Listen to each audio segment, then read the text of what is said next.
Eu não sei você, mas nos últimos dias eu fui tomada por uma avalanche de sentimentos, raiva, revolta, mal-estar, frente a tudo que se propagou diante daquela notícia estarrecedora de uma menina de 10 anos, violentada dentro de casa ao longo dos seus últimos 4 anos, com uma violência que resultou de uma gravidez. Eu sou Val Ribeiro, eu sou psicóloga infantil e nesse vídeo eu quero te ajudar a prevenir que cenas tão desastrosas como essa aconteça com os seus filhos.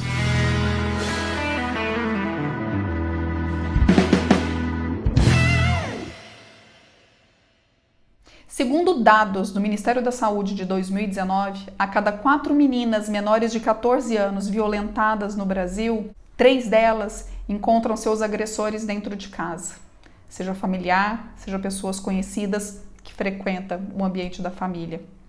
A cada 5 mulheres estupradas no Brasil, 2 são meninas menores de 14 anos.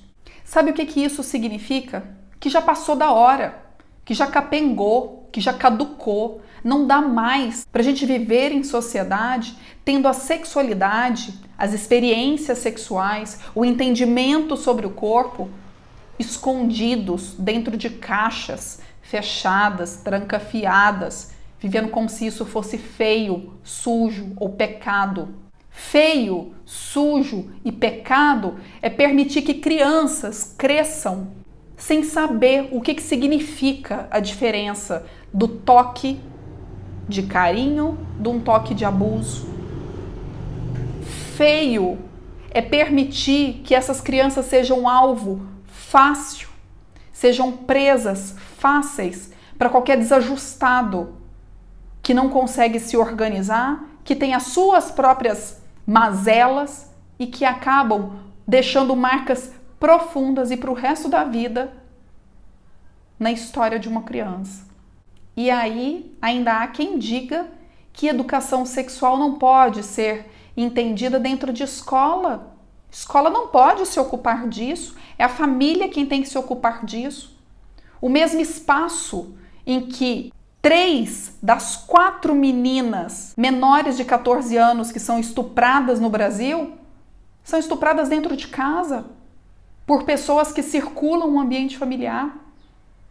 Podemos permitir isso? Não, gente, não podemos permitir mais isso. É urgente que os nossos filhos entendam o que significa tudo o que acontece no corpinho deles. Ah, Val, mas falar sobre sexo, sobre sexualidade com o meu filho vai estimular uma sexualidade precoce. Gente, presta atenção numa coisa. Rebobina a fita. Esses dias eu tive que explicar pra uma pititinha de 10 anos o que significava a expressão rebobinar a fita, porque ela não viveu tempos de locadoras de VHS em que a gente precisava rebobinar a fita, né? Rebobina a fita. Lembra quando você era criança? Você tinha dúvidas, você tinha curiosidades. E você buscava resolver as suas dúvidas e as suas curiosidades como? Conversando com um ou com o outro, conversando com alguma prima, algum primo mais experiente, alguma tia que fosse um pouco mais aberta. A minha filha, os seus filhos, vão fazer sabe o quê? Quando eles tiverem dúvida? Eles vão para a internet.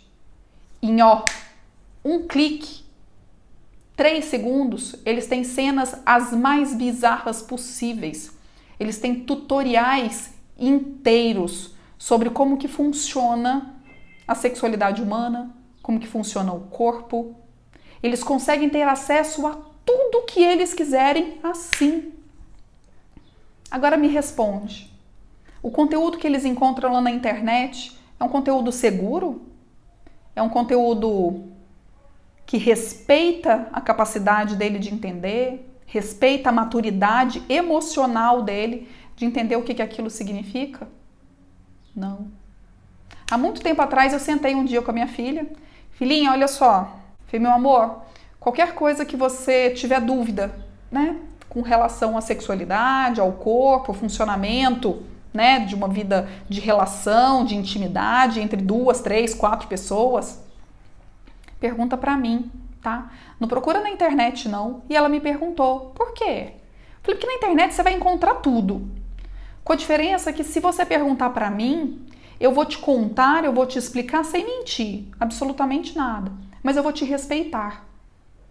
Muitas vezes o que você encontrar na internet é percebido de uma forma violenta. E a gente não precisa permitir que eles entendam que o sexo, que a intimidade sexual entre as pessoas é uma violência.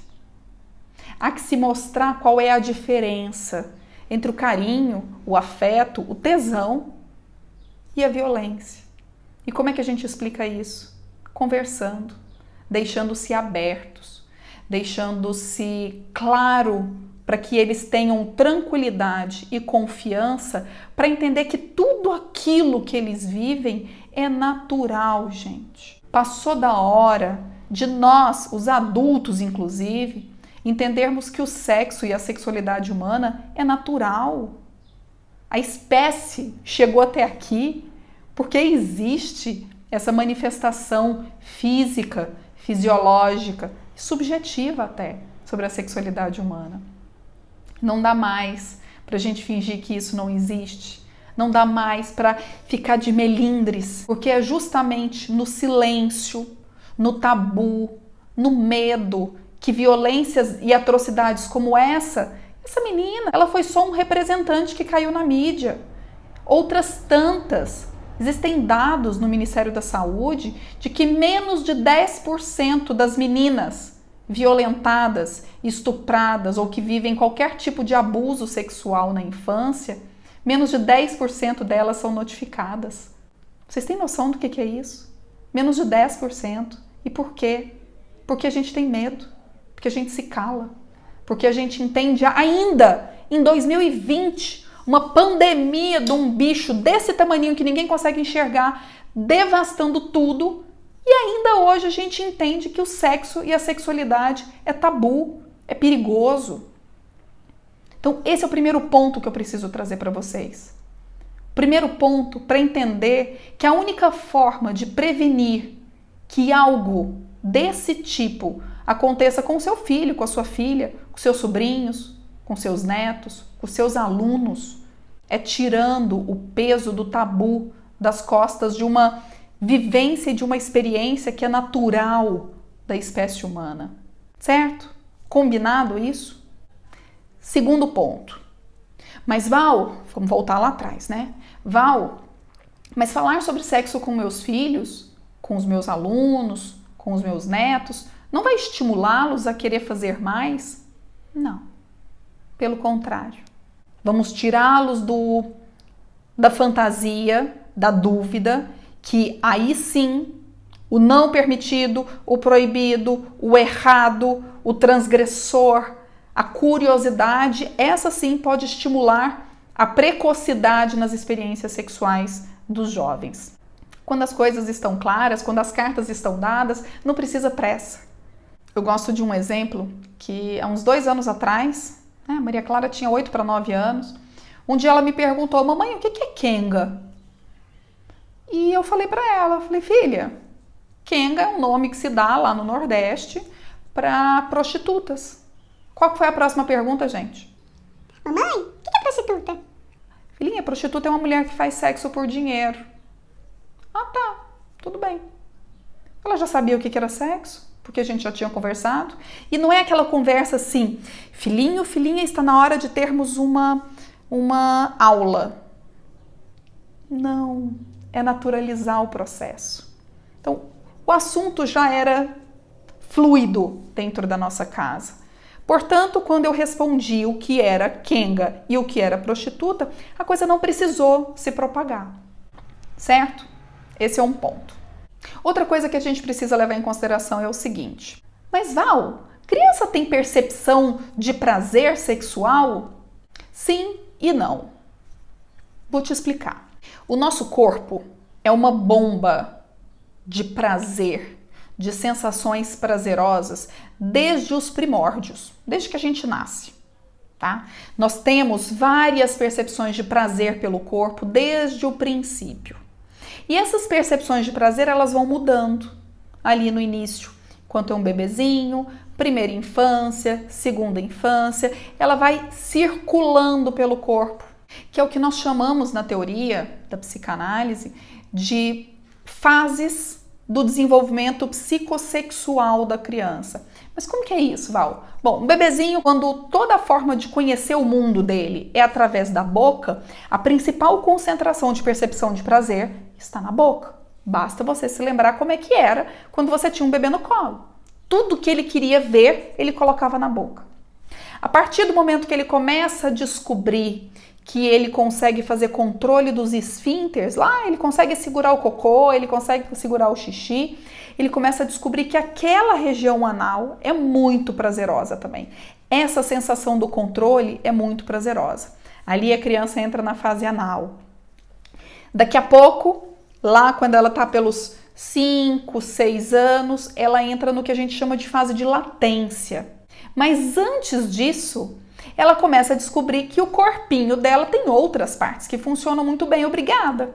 É quando elas começam a descobrir diferenças nos órgãos genitais, a menina com a pepeca, o menino com o pipi, ou seja lá o nome que você dê, mas que a menina tem uma vagina, que o menino tem um pênis, e que essas estruturas do corpo também são interessantes, e que elas também têm uma sensação de prazer. Ah, Val, mas é a mesma sensação de prazer que a gente tem na adolescência? Não, gente, pelo amor de Deus, não. É a mesma sensação de prazer que ele tem de pegar um pirulito e descobrir que aquele doce é doce. É a mesma sensação de prazer de ganhar um presente que desejou muito pelos pais. Percebe? Não é um prazer genital ainda, apesar de estar localizado no corpinho. Mas não é um prazer genital. Não é um prazer erótico. Porque a construção do erótico, ele se dá com a maturidade, é pela subjetividade, não é no corpo. Então, existe a possibilidade, e é muito comum, que as crianças, ao perceberem ali pelos 3, 4 anos, perceberem que manipular os órgãos genitais, manipular partes do corpo é prazeroso, sim, eles vão insistir nisso. Gente, se alguém me der um chocolate e eu achar ele gostoso, eu vou querer comer até me enfastiar. Eu vou. É prazer. Está tudo bem. Não tem nada de errado. E aí tem uma coisa bizarra, que foi a fala da senhora ministra Damares, ao dizer que nem todo abuso é percebido como dor, porque o pedófilo sabe como tocar. Ora. Nem todo abuso é percebido como dor mesmo, não. Justamente por isso. Porque existem percepções de prazer no corpo que não necessariamente estão associadas com dor. Mas é aí que está a grande diferença. A cabeça da criança não é um prazer genital, não é um prazer erótico. Na cabeça do pedófilo, do abusador, o prazer que ele está sentindo é perverso, é erótico. E isso sim é a violência que provoca marcas profundas e para sempre na estruturação psíquica dessa criança. Por quê? Porque, em certa medida, ela está sentindo prazer com aquela manipulação. No caso de abuso em que o agressor, né, o pedófilo, a pedófila, porque o abusador ele não está preocupado só necessariamente com uma penetração ou com algo que machuque a criança. Ele se excita com a simples manipulação do corpinho da criança, com a simples manipulação dos órgãos genitais, e a criança sente prazer. Porque para ela é como se ela estivesse comendo, se lambuzando com um pote de chocolate. Mas a violência provocada pela cabeça do pedófilo, doente, pervertido, que está vivendo um prazer extremo genital, provocando um descompasso nessa percepção na criança, isso é violento. Isso gera culpa, isso deixa marcas. E é muito provável que essa criança carregue marcas, inclusive na sua experiência sexual quando adulta, que vai ser muito difícil de arrancar. Percebe por que a gente precisa falar sobre essas coisas? Para que quando uma criança estiver minimamente exposta a uma situação de risco como essa, para que ela possa entender o que significa um toque de carinho e um toque de violência, porque a violência ela não está só em provocar a dor. A violência em que um adulto está se excitando eroticamente, na percepção de prazer não erotizado de uma criança, isso deixa marcas profundas para o resto da vida. E qual que é a única forma que a gente tem de combater ou de evitar que marcas como essa sigam se propagando no silêncio dos lares? Qual? Conversando. Tirando a sexualidade do tabu, tirando a marca do peso, do feio, do sujo, do errado, do isso não se fala. Se fala sim. É preciso falar, porque no silêncio a violência cresce. No silêncio as marcas se propagam. No silêncio vidas são destruídas e a gente corre o risco de deixar cada vez mais marcas como essas, se a gente não começar agora, dentro das nossas casas, a falar o que precisa ser falado, a fazer o que tem que ser feito e mostrar para os nossos filhos que eles são livres, que eles podem vivenciar experiências como a da sexualidade humana plenamente, no momento certo, da forma certa, da forma respeitosa. E qual que é o momento certo? O momento em que maturidade esteja estabelecida e que eles não precisem fazer qualquer coisa pela curiosidade exclusivamente, pela transgressão, por viver o proibido, porque o ambiente em casa é farto de afeto, de segurança e de informação. Espero que essas reflexões aqui tenham feito sentido para você.